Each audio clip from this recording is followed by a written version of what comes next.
Olá, me chamo Iago Leles, eu sou chefe de cozinha, sou professor de gastronomia, estou aqui na cozinha do Senac, na cozinha da Escola de Gastronomia do Senac Paraíba.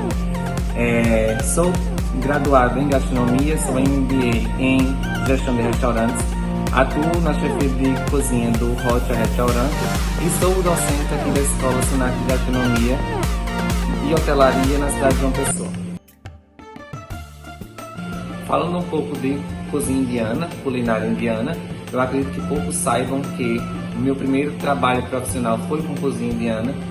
Meu primeiro estágio profissional em gastronomia foi no restaurante Casa dos Coqueiros, que era situado na Praia dos Seixas. Com isso, tínhamos menus de degustação de culinária indiana, culinária mediterrânea, de gastronomia brasileira, de gastronomia francesa. E daí eu aprendi bastante. Antes mesmo de estudar a cozinha indiana na faculdade. Então, eu fazia samosa, eu fazia pão naan, pão chapati, eu fazia frango tandoor. Então, eu comecei a ter uma questão de buscar mais conhecimento da cozinha indiana, entender a construção de sabor dos indianos, né, que a gente sabe ou a gente deve saber que a comida indiana é a construção de especiarias, de pimentas e de frescor ao mesmo tempo. Então a gente vai ter as massalas, que as massalas elas vão variar de família para família, de preparo para preparo. Então a gente tem a tikka masala, a gente tem o garam masala. E o que é uma masala? A conjunção de algumas especiarias, cravo, canela, semente. Toda vez que eu falo de cozinha indiana, eu gosto sempre que façam a pesquisa, que procurem saber mais sobre a confeitaria indiana.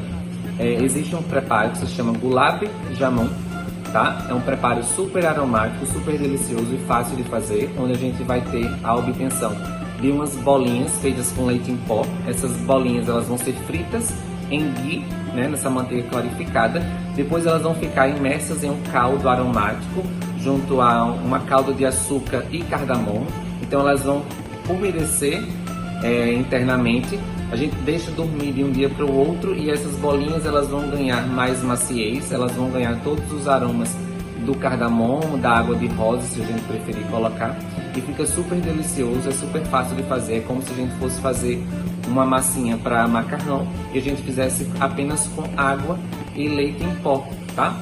Então a gente consegue fazer essas bolinhas, a gente frita por imersão na manteiga ghee e coloca para repousar dentro de uma calda com açúcar, água de rosa se preferir e também cardamomo. Então fica a dica aí para vocês pesquisarem.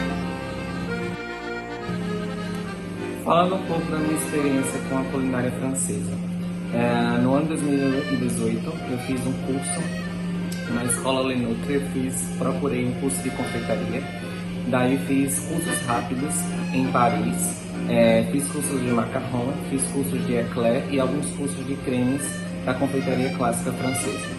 Então, uma coisa que eu aprendi com a confeitaria francesa e também com a culinária francesa que a gente aprende nas escolas de gastronomia é que o padrão é super necessário. Então, o que os professores lá faziam era pesar todo o excedente da produção e daí contabilizava no que a gente poderia estar gastando a mais de produto para uma produção grande ou até mesmo aquela produção diária ali do curso. Então, com isso, eu sempre remeto a essa lembrança e sempre passo aos meus alunos quanto a importância de utilizar integralmente o alimento, de utilizar toda a sua produção, não desperdiçar nada, tentar fazer o máximo do uso ali do que você está elaborando e tentar reaproveitar de alguma forma. Alguns exemplos, a gente pode usar o creme pâtissier puro, né? A gente pode fazer a base clássica. Se sobrar algum excedente, fazer uma derivação com alguma especiaria, com chocolate, com alguma fruta, contanto que a gente use toda aquela elaboração por completo, não chegando a fazer um descarte no lixo. Um outro ponto da culinária francesa é a importância de entender os insumos, entender a sazonalidade do produto, entender a preocupação do cliente para os produtos. Então, Se eles têm uma cultura de fazer os doces com menos açúcar, isso é uma preocupação que vem desde o restaurante até o ato da venda. Então eles não vão fazer algo que eles gostem de trabalhar, e sim sempre o que o cliente vai estar requisitando ali naquele momento. Então é um hábito, a gastronomia francesa virou para eles um hábito cultural e se tornou para o mundo um dos padrões a serem seguidos de culinária clássica. Uma coisa que é muito interessante se fazer hoje em dia é a gente fazer a fusion food, né? A gente misturar culturas, misturar preparos de etnias diferentes. A gente pode pegar preparos clássicos da gastronomia francesa, misturar com a nossa gastronomia brasileira, mas também a gente pode pegar esses preparos clássicos e misturar com a cozinha indiana, com a cultura indiana. Então a gente pode pegar o creme pâtissier, colocar as massalas, a gente pode fazer um creme pâtissier de cardamomo, a gente pode estar agregando aí alguma coisa com coco, a gente pode fazer uma samosa com recheio de um pato ao molho de laranja, por exemplo. Então é muito interessante hoje a gente ver nos restaurantes essa mistura, e a gente vê que os chefes estão cada vez mais procurando entender as etnias, procurando entender as técnicas culinárias das diversas regiões. A culinária francesa e a nossa gastronomia brasileira é que a gente consegue, na culinária francesa, sentir todos os elementos que a gente põe no prato.